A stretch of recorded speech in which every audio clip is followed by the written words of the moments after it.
Thank you. Hello, everyone, and thank you for being here today. It is my absolute pleasure to welcome you to our fourth seminar in the Field Research Scholar Series. Today, we have two presenters, Emayas Kebedi and Ajana Alemi Desta, who will be sharing their research with us. The Field Research Scholars Program was designed to foster knowledge sharing in social work field education, and we would like to thank our scholars and participants who are contributing to the vision by being here today. By the way of introduction, my name is Nche. I'm a BSW student at the University of Calgary, and I'm currently completing my practicum with the TFEL project, where I serve as a research assistant. Before we continue, I'd like to share a few housekeeping tips with us. We would like to inform you that the session is being recorded and the link will be made available on the TFEL website. We also encourage you to keep your audio mute when you're not actively speaking, and depending on how you're showing up today, you may choose to keep your cameras on or not. I'd also like to offer a land acknowledgement to recognize that we are all situated on Indigenous lands.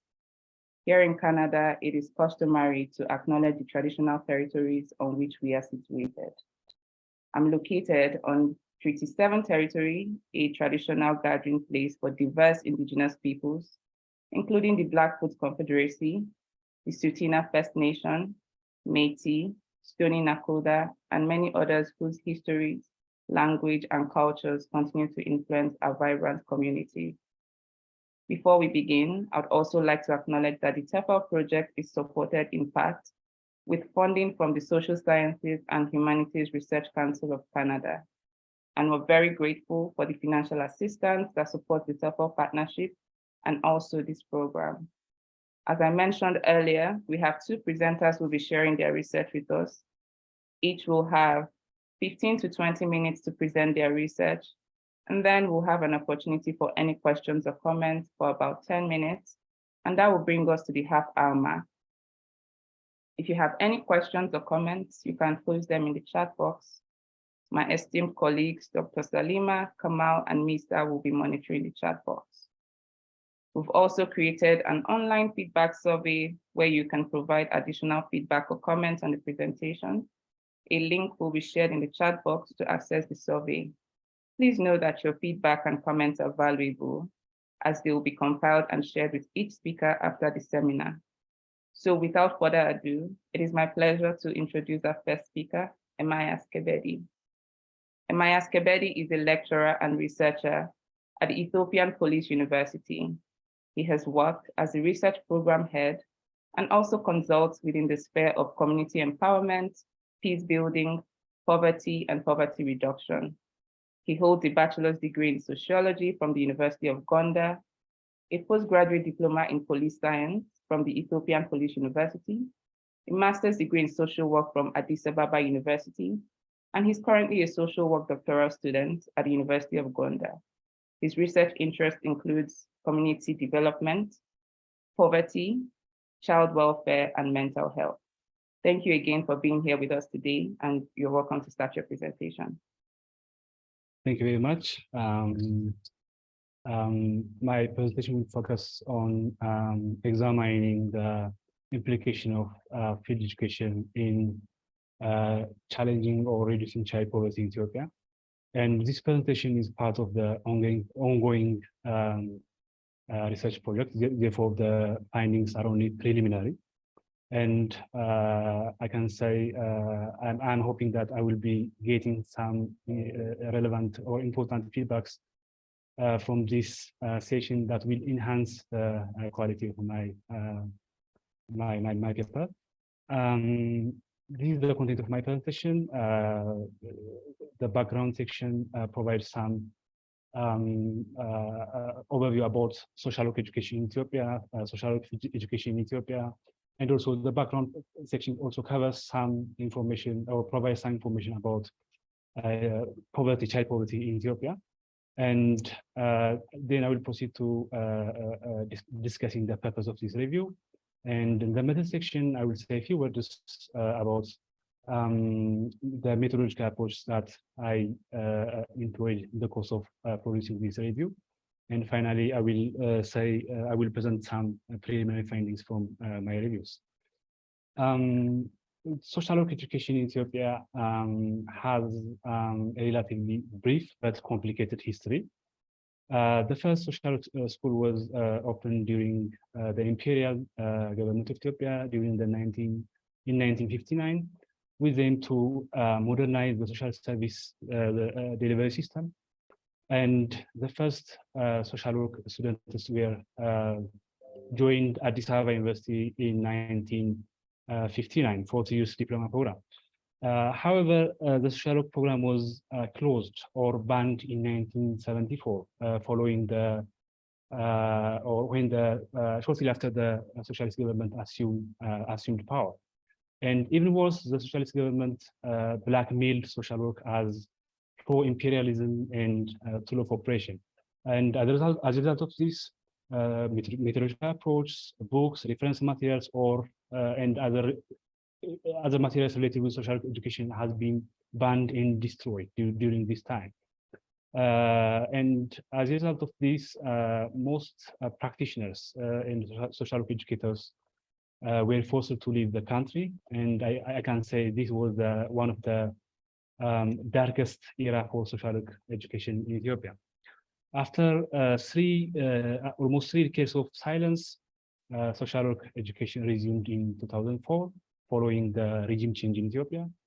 And several factors have contributed for the resumption of social work programs, social work education in Ethiopia, including changes in government policy, globalization, and also the demand from the public and non-governmental agencies for social work education have significantly contributed for the rebirth of social work education in Ethiopia.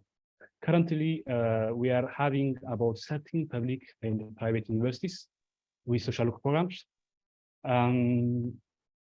So in general, I can say social work has a relatively brief history in Ethiopia, and its development has been significantly influenced by the ruling government political ideologies. Proceeding to social work field education, as we all know, field education is a crucial ingredient in social work education, and it provides social work students with the opportunity to test practicability of different social work models and tools that were taught in the classroom. And in doing so, field education promotes flexibility and critical thinking and even critical engagement. Again, unfortunately, little is known about the status of social work field education in Ethiopia due to shortage of empirical evidences in the area. But it's still possible to say a few words or to identify some factors about field education in Ethiopia. For example, all the 13 universities in Ethiopia with social programs have sufficiently integrated field education in their respective curriculums.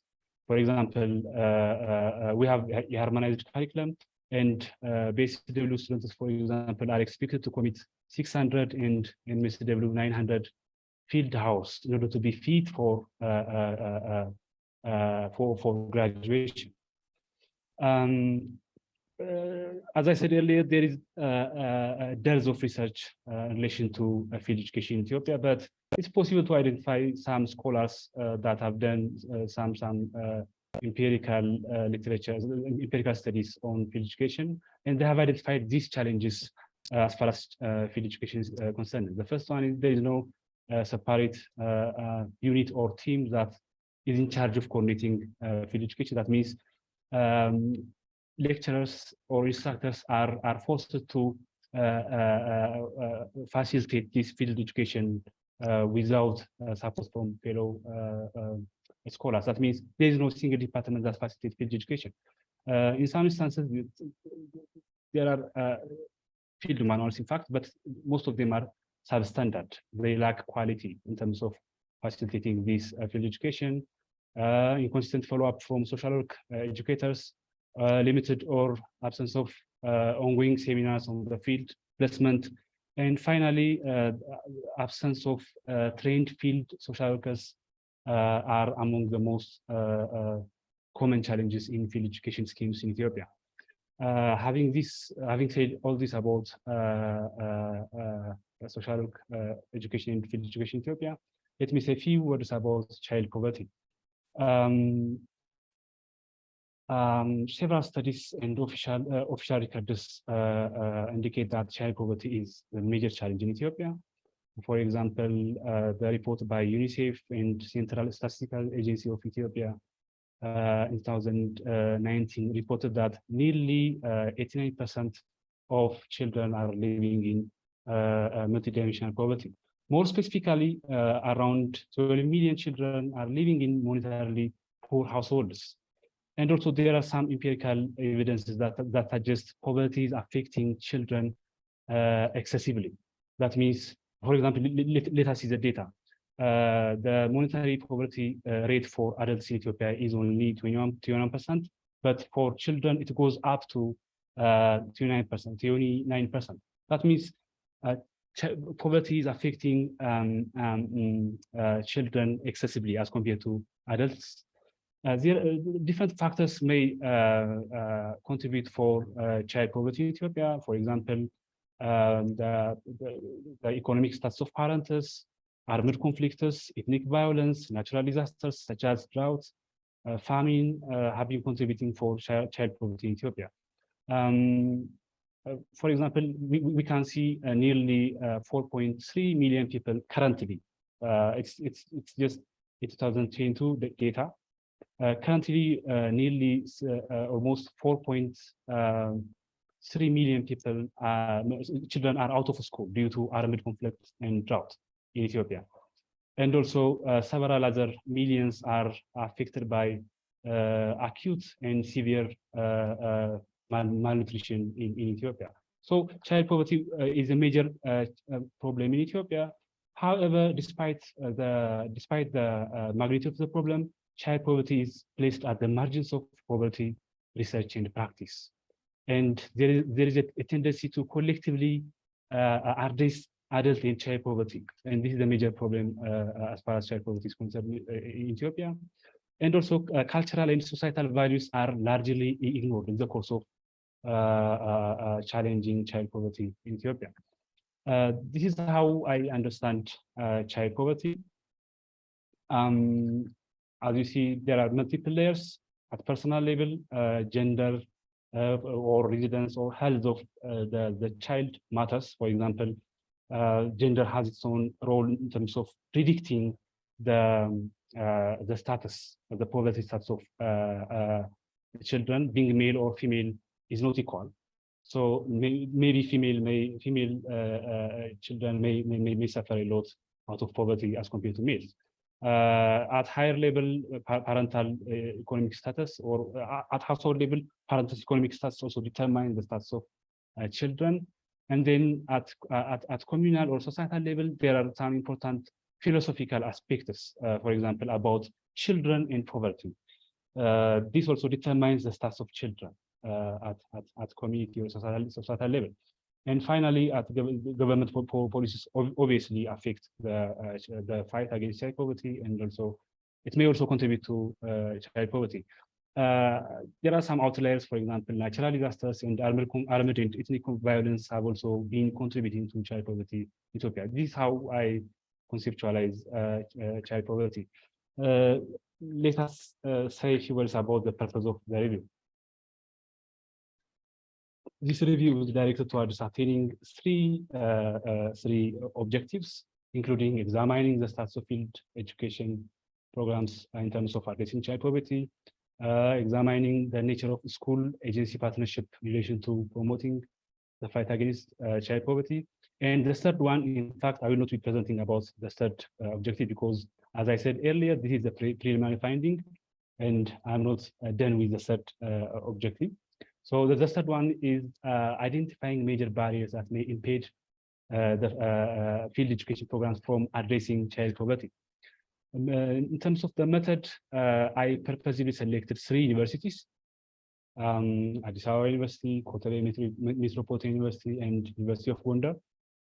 These are I reviewed the field education manuals, and also I also interviewed field coordinators to learn more about the status of field education programs in challenging child poverty specifically.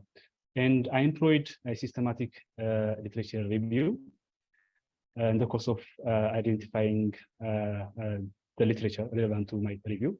And this is how I approach the literature, social work, education in Ethiopia. As I said, there's of literature as far as field education and child poverty are concerned. Anyhow, this is how I approach the literature. I also conducted phone interviews with 6 field educators and faculty members to learn more about the relation between field education and child poverty. Let me proceed to the stating some preliminary findings the child poverty and social work field education programs. As far as my reviews are concerned, all the 3 universities have their own manuals for field education, and poverty is sufficiently orchestrated, or poverty has been clearly indicated in the goals of the field education programs. This is something that I found positively. However, when I review the details of these field education programs, child poverty is placed again at the margins of social work field education courses. That means field education courses are not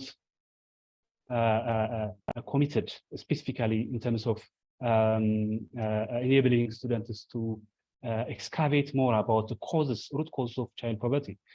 Again, I also my reviews also is showing us that child poverty is relegated to secondary positions. That means there is a tendency to normalize poverty, particularly child poverty in social work field education.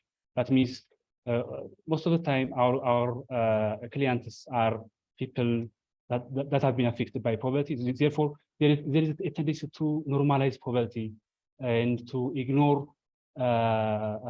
efforts to learn more about what causes poverty, or what should be done to improve the status of children. And also, children are, in many instances, children are addressed indirectly through their parents or caregivers. That means there are no direct services for children. As I said earlier, most of the field education programs are directed towards providing remedial services towards families than providing services to children. Agencies also tended to assume that poverty affects children the same way as adults. That means my reviews, especially my interviews that I conducted with field coordinators, clearly showed that agencies consider poverty has the same effect on adults and children. But other literatures clearly indicate that poverty or children experience poverty very differently than adults. So agencies more, in many instances, focus on giving similar service for adults and children. Again, as I said earlier, children are placed at the margins of the service package of field placement agencies. That means children are getting indirect services through their parents and caregivers. In general, field education programs are not based on sufficient understanding and analysis of poverty reduction strategies. This is what I found from interviews, particularly at basic level, students lack sufficient understanding of anti-poverty strategies that may help them to tackle major causes of child poverty at grassroots level. The other one, communal or societal values and philosophies about children, poverty, and child poverty in general has been also de-emphasized in field education programs in Ethiopia. The third one, the status of field education I can say the start of field education programs to help students explore the root causes of poverty is minimal. The other one, when you see the nature of school agency partnerships, I have tried to understand the nature of agencies that schools are working with. As a result, schools, courts, hospitals, government offices, rehabilitation centers are the most common agencies that schools are working with. Most of these field placement agencies across these three universities focused on, as I said earlier, providing remedial services. That means they relegate poverty to the secondary level. Access to agencies working on child-specific poverty is very limited. That means there are no agencies. I think this is part of the broader context. There are no agencies that are working specifically on child poverty. There are agencies that are working on children, but they are not dealing directly with poverty. Rather, they are focused on providing psychosocial services to adults and women. There are some agencies that are focused on providing material support or providing some monetary support for adults, for parents and caregivers. Otherwise, as far as my reviews is concerned, there is a significant gap in terms of mainstreaming child poverty in field education. As I said earlier, these are just preliminary findings, and I will continue to collect the data, and I will come up with the final finding in the coming few months. Thank you very much. This all about my presentation. Thank you.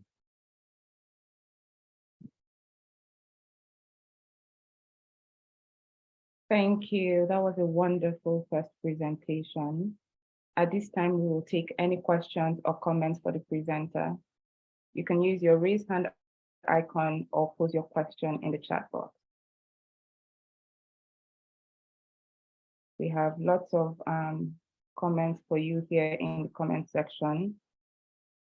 I'm going to read some of them out, and maybe we can start with the question. Okay, I see the hand raised. Julie, please go ahead with your question, and then we'll take Abigail's question. Okay, thank you. And thank you very much, Ermias, for your presentation and for sharing your work with us today.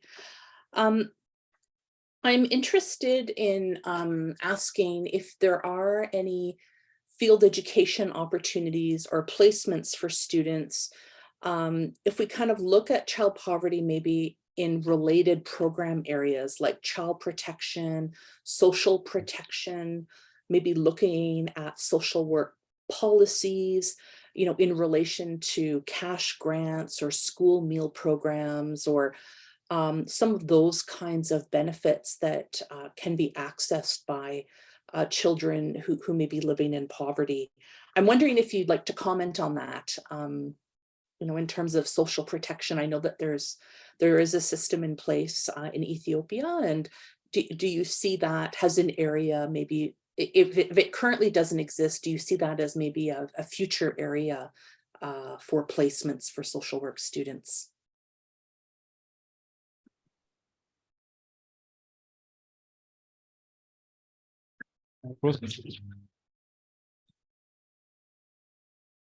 Can you hear me? Yes, I can hear Hello? you. Okay. Yeah. I think Yes. I think this is a wonderful question and also feedback. And in my presentation, I was trying to say that there is no universal, or there is no a specific guideline that dictates schools of social work to deploy students to different agencies. I'm saying that there is a clear shortage of agencies that are working with children. In many instances, there are some agencies that are providing social service for parents. So that's why I'm saying that I'm saying earlier, child poverty has been addressed indirectly through parents. For example, there is a school feeding program in Ethiopia. At this point, the government is providing meals for students coming from poor families. But as far as my reviews are concerned, the students are not.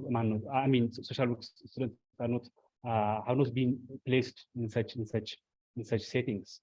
Maybe I will dig more about this.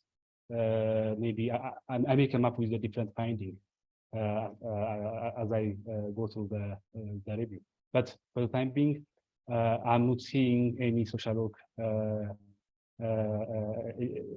student being placed in such setting. Thank Okay. you, Maya. Thank you. Thank you for your response. We have 2 more questions in the chat box. I believe we have time for 1 more. And Abigail, I'm wondering if you would like to pose the question or you prefer me to read it out. Okay, that's okay. Thank you very much, Emias, for your presentation. Very interesting topic. So my questions are, could you briefly describe 1 or 2 differences, maybe 1, between how children experience poverty and how adults experience it in Ethiopia? And then also, how do you think social work students can make any impact in this, in changing the situation or contributing to solving the problems that were highlighted whilst undergoing their field education? Thank you. Okay, thank you very much. Again, this is also another wonderful question and feedback. Yeah, in my reviews and my opinion, poverty cannot affect children and adults similarly. Adults maybe have different children have different needs as compared to adults. So maybe yeah, adults may not be affected in the same way that children can be affected. Children need education, children need, and children specifically in Ethiopia, they're culturally sanctioned not to talk, not to stand for their right. So there are many instances in which poverty may severely affect children than adults, particularly the cultural aspect is challenging for children.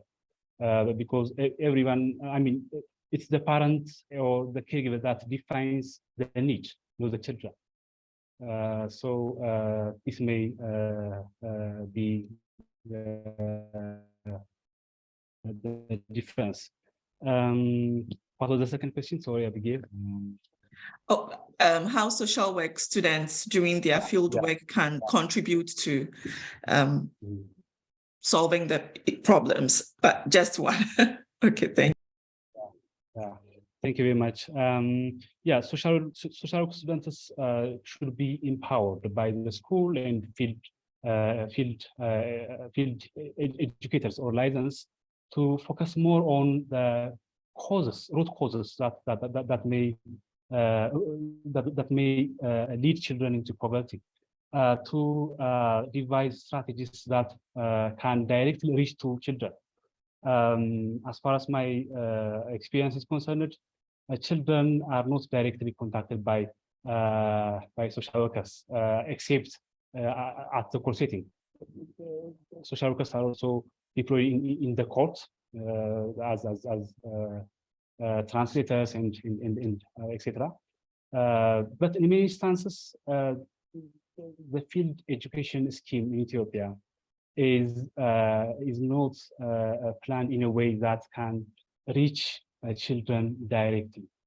So maybe social work students, with the help of faculty members, lecturers, and field education coordinators they should be empowered to dig more about structural factors in the very structure of the community, to dig more about the cultural context of poverty.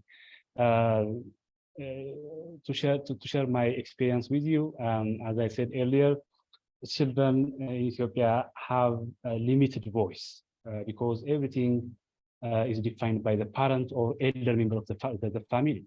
So maybe we can do something to listen the voice of children by directly accessing that. This is just my opinion. Thank you very Wonderful. much. Thank you for your responses, Amayas. We've had some interesting conversation on this topic. There are a few more questions in the chat box. We have a question from Alisa and Balaniku. I encourage us to please use the feedback survey to pose these questions and continue to provide feedback to the presenter. I do have to say that the link we have in the chat box is not correct, so I will be posting the next one, the correct one. However, we're going to move on to the next speaker as time is not on our side. Our next speaker is Ajanao Alemi Desta. Ajanao Alemi is a social work PhD candidate in the University of Gondar, Ethiopia.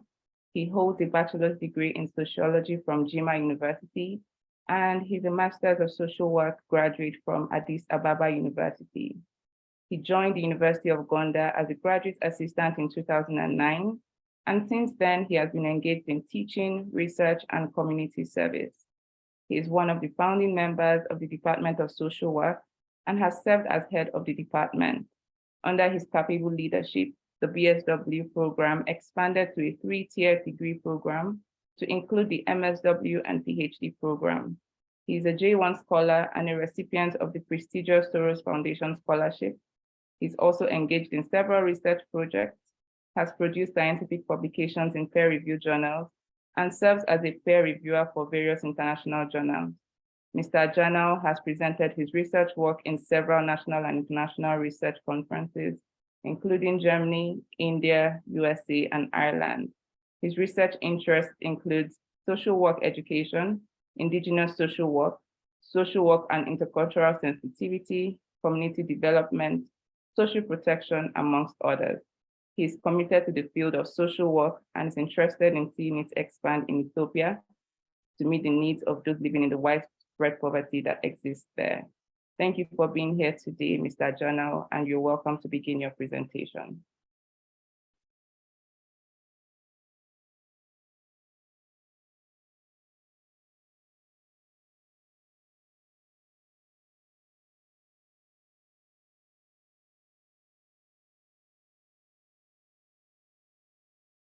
I believe you're sharing the wrong screen. Oh, sorry. I was speaking while muted. So, is the screen fine? Yes.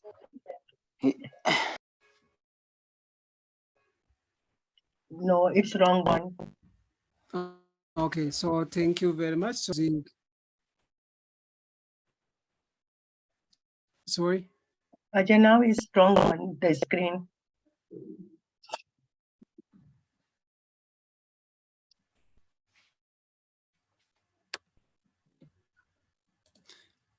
Okay, great. Can you put in a PowerPoint mode, please? Thank you. Presentation mode. Mm-hmm.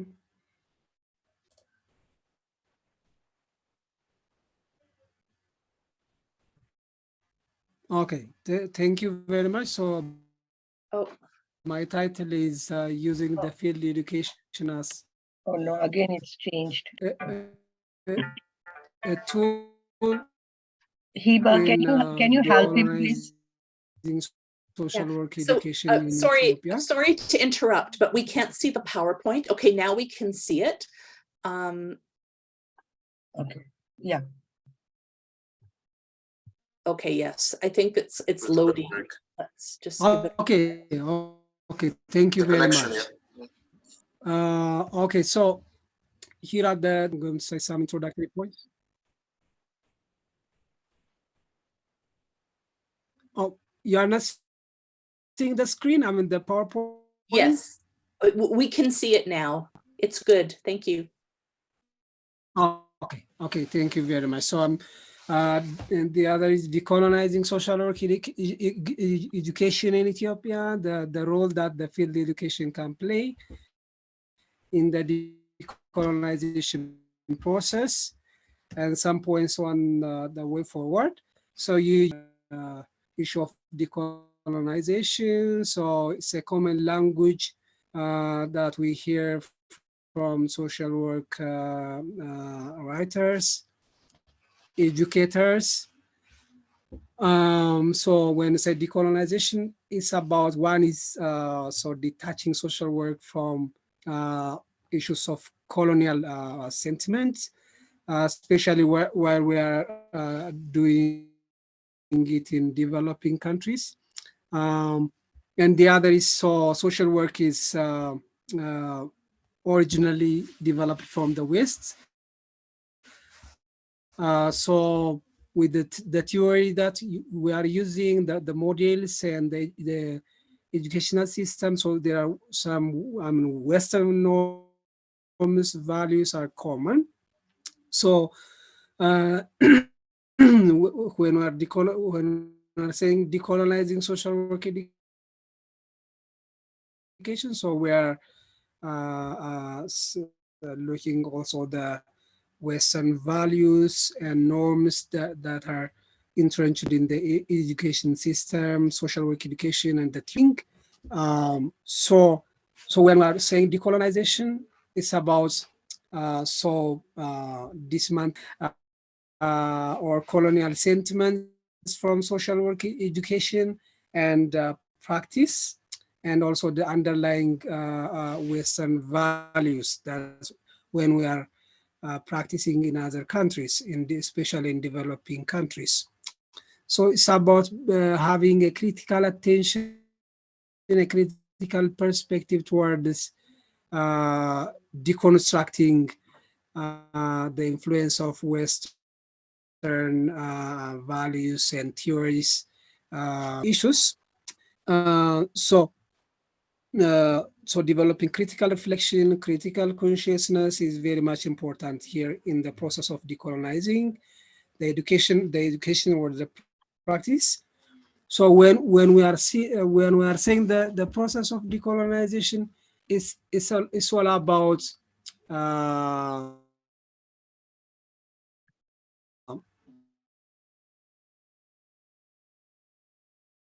having the local world views, the local values, understanding the culture,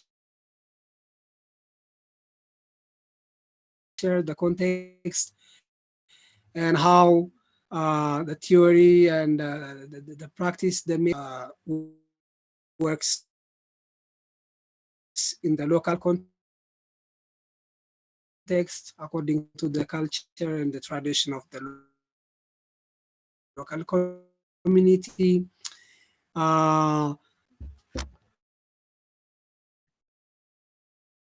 So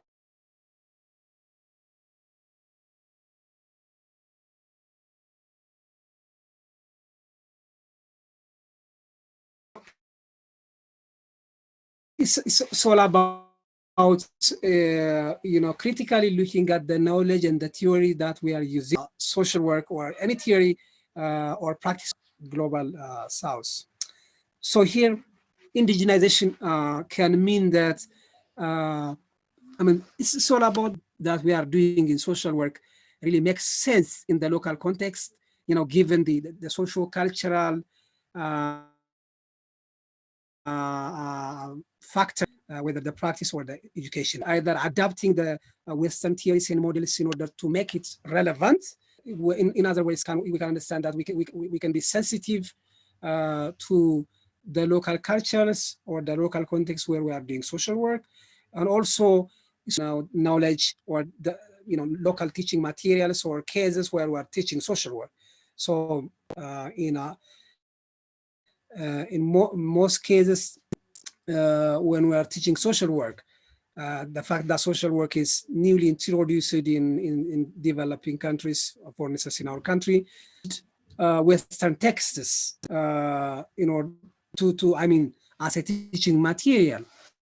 So we use the theories, the models that are developed in the West. So we have to make sure that whether these theories and knowledge is relevant, whether it works in our context. That's all about indigenization or decolonization or whatever the term that we say, contextualization or localization or whatever.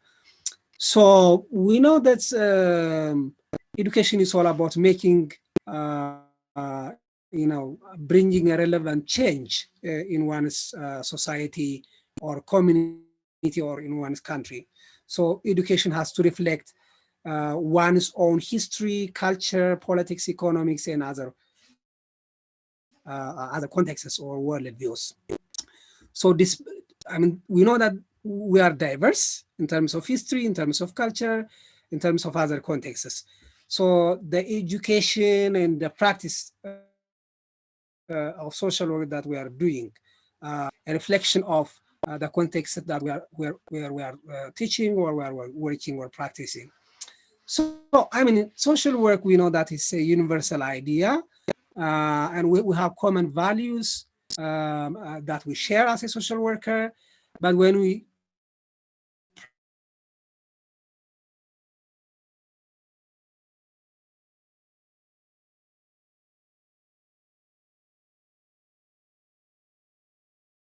practice it, it has to be relevant to the local context. It has to be a reflection of the local society or the community that we are working social. So this is all about decolonization. So making it relevant or sensitive to one's own context. So in developing countries, still we use. We are basing dominantly. We use some. We use the knowledge or the theory that's developed somewhere else. So we have to work on that. To make it relevant, or whether that it makes sense, or whether it's we're in. So the different writers have provided some criticism that the dominant or the mainstream social work that's dominated by Western values, is irrelevant to directly copy and apply it in a developing country or different contexts. So we have to make sure that. So when it comes to Ethiopia, of course, Ethiopia was not a colonized country, so we don't have a colonization history. But coming to the education, the history of modern education in Ethiopia, so there is a kind of missing link. So the education system is a direct copy of the Western education system. So when modern education was introduced in Ethiopia during the second half of the 20th century, so it was the curriculum and the professors were coming from Canada and Europe or something else from America. So they are teaching their education. So still that continues.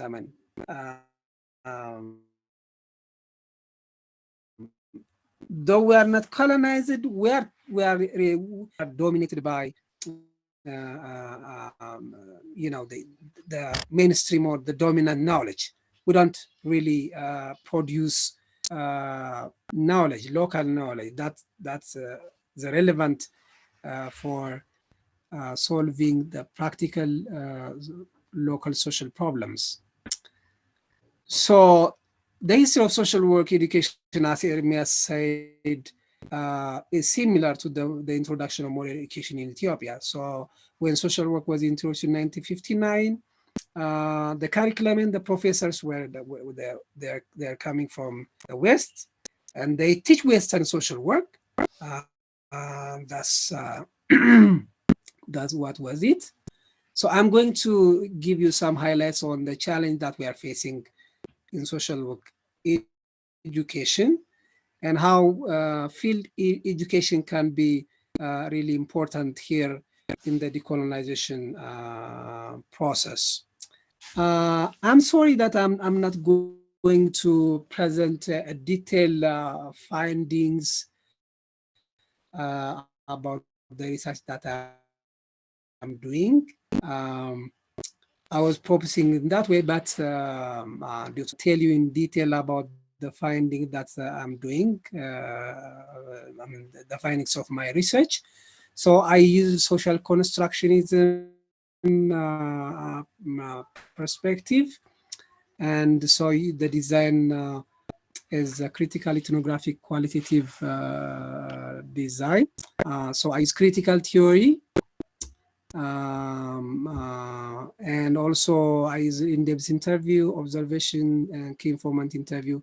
I interviewed social work educators from Addis Ababa University and from University of Gondar, and I have observed some classes, and also I interviewed some important people, and also I have reviewed some documents that are available written on social work education, though there are very few.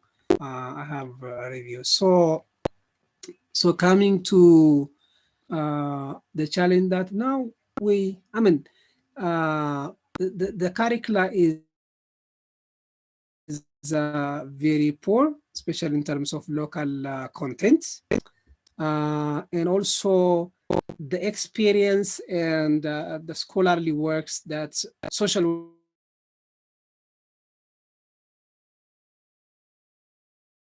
work educators that we are doing is very much minimal. That we are doing in social work education is almost none. There are few publications that are coming now. We don't have really a core national body. We have, but we have one that was established 2 years back, but really it's not such meaningful and strong. And also the big problem is we are unable to really develop local knowledge, or we are unable to adapt or customize the Western in our teaching, and we're not sure whether they are working in the local context, given the cultural and socio-economic contexts that we are living. So we teach, and if we practice, we do based on Western texts. So the effort that we are exerting on that is very minimal or non-existent. I mean, even at ideal level, even we are not really talking about or starting to dialogue, debate on the issue of really whether the social work teaching that we are doing is really making change or really relevant for the context that we are now. We don't know. So in this regard, I am arguing that field education is an important tool. So when we are talking about decolonization, we are talking about decolonizing the education and also the practice. So you know that the practice and the education and the research issues are interconnected, you know that they are very much important. So the field education is the very backbone of social work education that you know. So to translate the knowledge into it's very much important. So using the field theory that we are using, whether it's relevant or makes sense in the into the local context, is very much important. So we can use the field as an opportunity where students and teachers can reflect, critically reflect on, or through the field education, the field instructors, the field educators, the agency instructors, the students can, or the service users, service providers really can work together to test or to evaluate whether the knowledge that we are providing for students is makes sense in the local context. So the field education is very much important, I believe. So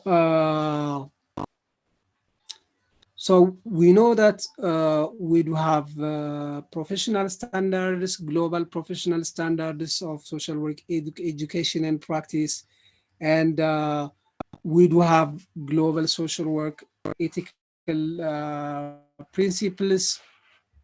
So we have to make sure that as a social work educator and a practitioner, we have to make sure that this professional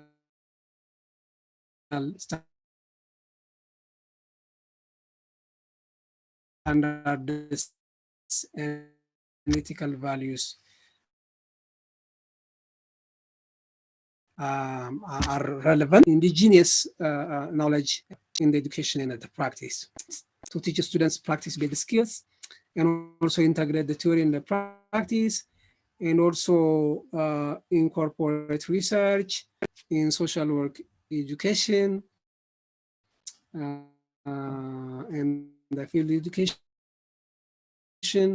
and also integrating theory with that of here practice research is very much important. We know that to develop new knowledge or to test the existing knowledge whether that's working correctly or appropriately, it's very much important to adapt or customize that the knowledge that we are teaching, that we are using, whether it makes sense in context. So in social work education, as you know, we would have practitioners there in the field, agency personnel. We do have social work educators and students. So it's a good opportunity to collaborate and to learn together to whether the knowledge that they are using is, you know, practice research is very much important for exchange of knowledge, both to generate knowledge and to support the field, and also it provides us collaboration, collaborative learning among the parties.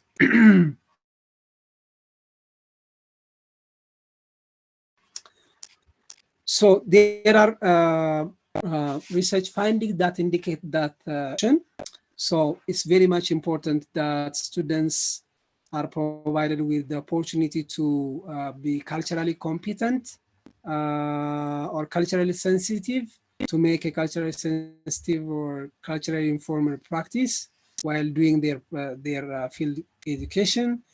And also, it's also important that when we are doing field education, we can take into consideration that the local knowledge that we have on various social problems and also the local values that are important for practice. So field education can be an opportunity to explore these issues. So the other important thing is, so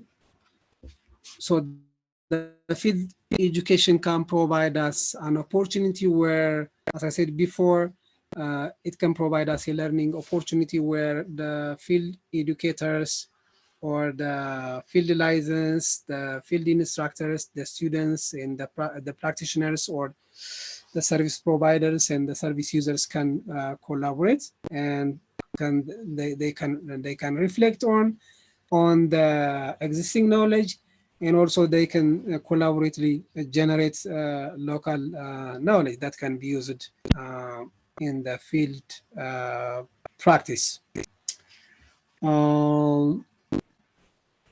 So it's an important area that we can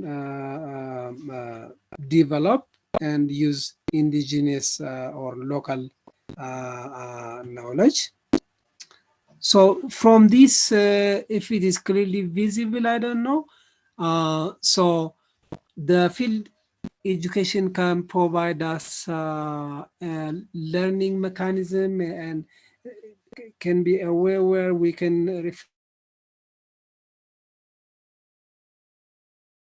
reflect and we can collaborate. As I said, there are different parties learn, they can reflect, they can exchange information, knowledge in the field, and they can test or they can adapt the knowledge that they are using. So it's an important collaborative learning opportunity. So from the figure that I showed you before, we can see that the field educators, that's the field liaison, and the practitioners or the field, I mean the agency personnel or the agency supervisors or whatever we call it. So they can really, they can work together to develop indigenous models of practice.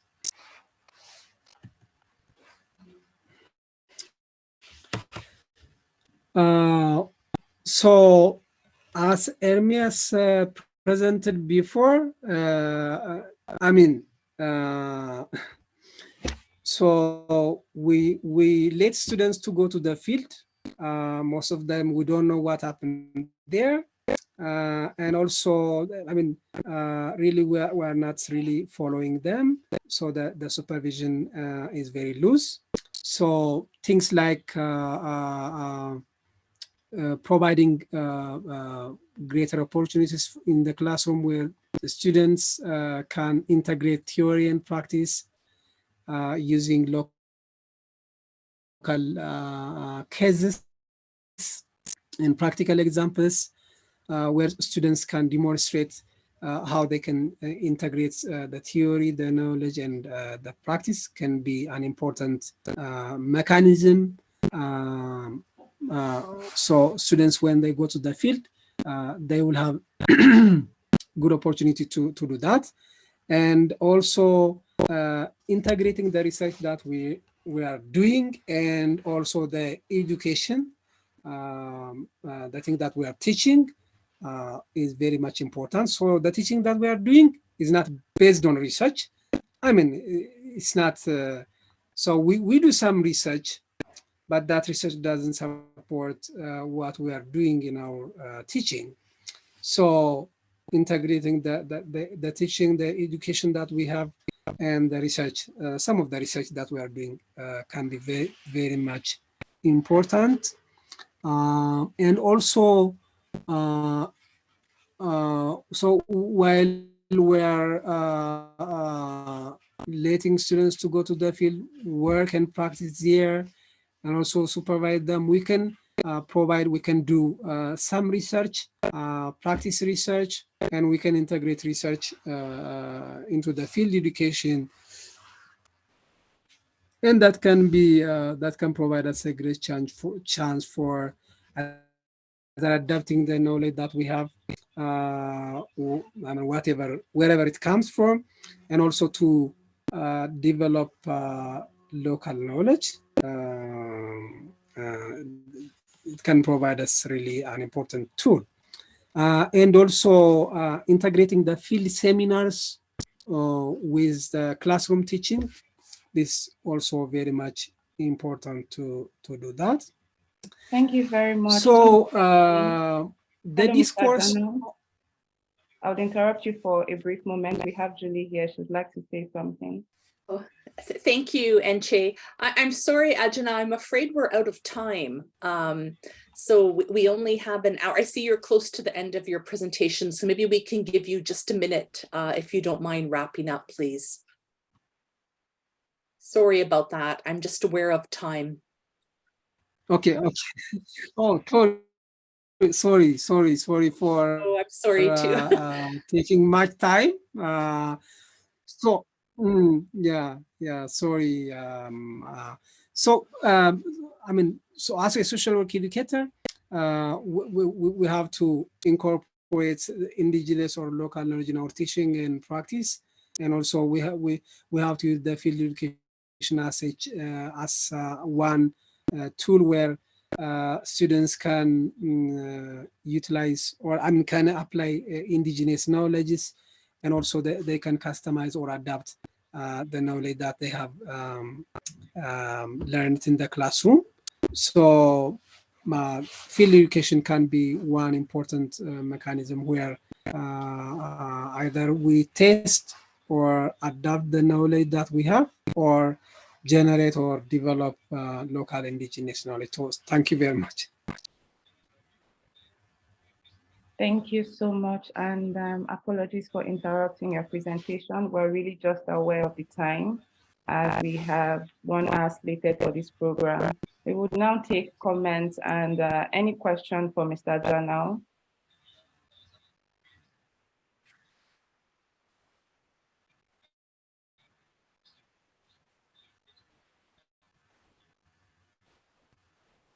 We also have the link, the correct one this time. Thank you for your patience, to the feedback survey, where you can provide additional comments or feedback for the presenter. We thank you so much for the presentation, Mr. Janal, and for Imaya Skebedi for generously sharing your research with us today. This has been a really interesting discussion and very relevant presentation.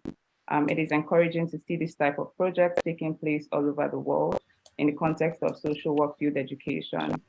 Thank you everyone for being here and contributing to the vision of the Field Scholars Research Program. We have the next one on December 6th, and our presenters for the day are Said Hassan and Mr. Mbozelu. We thank you very much for being here today, and I look forward to seeing you all on December 6th.